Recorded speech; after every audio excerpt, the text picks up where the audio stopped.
Rating চার্টে খুব ভালো ফল না করলেও মাঝে মাঝে কিছু সিরিয়াল আলোচনার কেন্দ্রে থাকে, যেমন জি বাংলার কোণে দেখা আলো। টিআরপি খুব ভালো না হলেও দর্শক মহলে কোণে দেখা আলো নিয়ে সবসময় উত্তেজনা থাকে। সম্প্রতি দেখা যাচ্ছে লাজো উচ্চ মাধ্যমিকে ভালো রেজাল্ট করে ডাক্তারি পড়তে চায়, তার শ্বশুরবাড়ির লোকেরা পড়াশোনায় বাধা হয়ে দাঁড়ায়। কিন্তু লাজোর স্বামী সুদেব তাকে কলকাতায় নিয়ে আসে মেডিকেল কলেজে ভর্তি করার জন্য। খবর পেয়ে অনুভবও সেখানে আসে।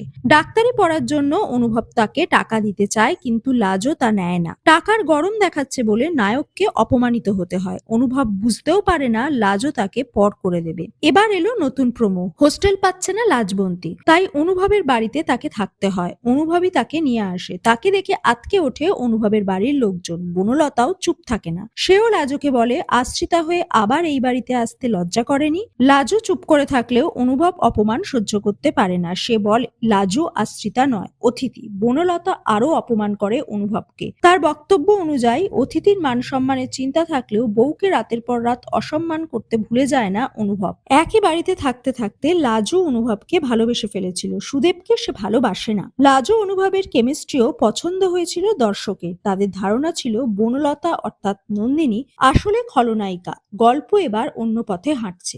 বনলতার চরিত্রটাও সেই ইঙ্গিত দিচ্ছে।